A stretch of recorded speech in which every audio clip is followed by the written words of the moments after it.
ตีเขานั้นเธอลอดฮอกกาถาอันในตาสามกัมมิวอัมนีตั้งเสียงมือหนังอาตาดเฮ็ดมิวอัมนี้ต่อเฮาเสื้อในตื้นอ่ำเขาจำแหล่เฮ็ดให้เฮาไหลลาลาเมื่อซึ่งข้าผมส้มหับตอนพี่น้องเขากูก็อยู่คอ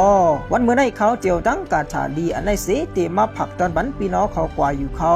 วันจังเฮาข่าไปกว่าทำยินแหล่ลอดฮอในเฮาข่ากว่าทำด้วยปืนแก็บอันไรเป็นมากาถาอันในอันตั้งก่อนข้ามือปันพระเป็นเสาเฮาไปเอานี่ปานนั้นมีตะเป้พระเป็นเสาอยู่ป้าหนึ่งย้อนขวางพระเป็นเสาว่าจีเข้าถึงเสจ้างกำตะละกัดเย็นหังกวยปลาเหลวในอยู่พระเป็นเจ้าก็สั่งปันขวางเสเสาราฮันก็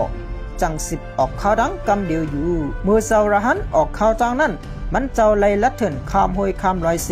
ถึงกว่าฮอดหมู่วันที่หนึ่งหมู่วันที่ในเขาอ่ำป้อยืมยำพระตะละสังขาสังยืมยำก็มีกำเอกวยในอยู่หมู่วันที่ในหลากหลายน่ะสังอ่ำหันเจอเนือกันเสมีเสือแป้งสังต่อกันไหนเขาเตเฮ็ดอาตาดโลกะเฮ็ดของอันนี้เสือกันจิกในอยู่มันก็ไล่ถูกยาอาตาเสตายกว่าคอมีอันอ่ำตายเสไล่ขามคอมีไว้จังน้ำเจ้าระหันไล่หันดังนั้นจังมีเสืออีหลูเจอเขาเสตีกึดลือจีวันไหนหมอกสิบวันไหนหังโกนวันเจอนั่นอยู่เมื่อเจ้าระหันมาลือว่าอยู่จีวันนั้นก็อันเป็นคิงสู้อันเฮ็ดอาตาดแขนานั้นอ่ำหันเสือเนื้อเจ้าระหันปานันเสอีกเนื้อเสือคิงสู้แต่ก็มองกลางวันคำกุยเย้าเคยเฮ็ดอาตาดเสือเจ้าระหันเสเฮาเจ้าระหันนั้นกะไกอย่าเฮามาสุกยุงซ้ำเนื้อหมู่วันนั้นในอยู่คิงสู้ในหมอเฮ็ดอาตาดเสน่ะเหมือนหนังเป่าเข็มเป่านางก้อยเขาต้องเป่าเขาสันเป็นพึ่งมาเสเฮาลำจีซื้อในแหล่เป่าเฮ็ดอักคังนามเสลำคบดินคบมือปอนเหล่าซื้อในก่อหมอเฮ็ด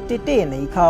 ถึงหนังกลางขมะคิงสู่สังเฮ็ดอาตัดเป่ากว่าเสิร์ตีเจ้าระหันอยู่เศร้าไว้นั่นอยู่เจ้าระหันเตโกอ่ำหูสังเสเมื่อมันเจ้าเตเขานอนนั้นมันเจ้าลอดฮอเพแม่ตาเสสั่งเขานั้นกูคำในอยู่กาถาอันมันเจ้าลอดฮอนั้นเตโกเตเป็นปุกธรรมสรนังเกสามิธรรมัมสรนังเกสามิแสงคังสรังเกสามีลอดฮอกกัดฉาอันในตาสามกำเสลาดว่าเจมพีเจมสังเจมชัดเจมก้นอย่าปีเฮมีวดกามต่อกันในเสสาตุสามกำนือมอนโฮเสสั่งนอนกูขึ้นในเขา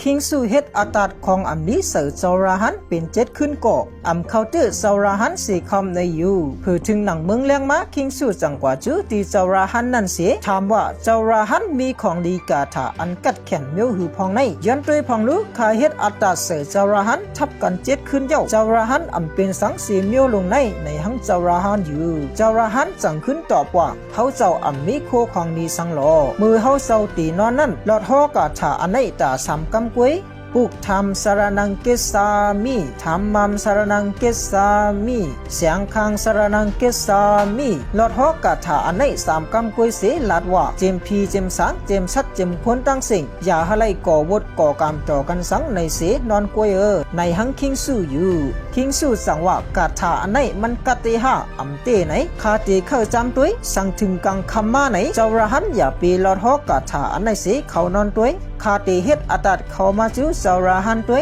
คาเข้าหูว่าเป็นย้อนกาถาเศร้ากัดห้าอำนั้นย้อนกาถาอาตัดคาในอำกัดอำแขนเย้าห้าในหังเจ้าราหันอยู่และคิงสู้10 ลาดแทงว่าข้าปันคอมเมนต์เขียนว่าตีอำเฮ็ดให้เจ้าราหันถึงตายในหังเจ้าราหันอยู่เจ้าราหันก็พร้อมเจอซ้ำคิงสู้เสเพื่อถึงหนังกลางคำะมือเจ้าราหันตีเขานอนนั่นเจ้าราหันอำลอดฮอกาถาสังเสเขานอนกว่าอยู่เพื่อมันเจ้านอนกว่ากำอ่อนหนึ่งก้อยมันเจ้าไหลเงินเสียงขับ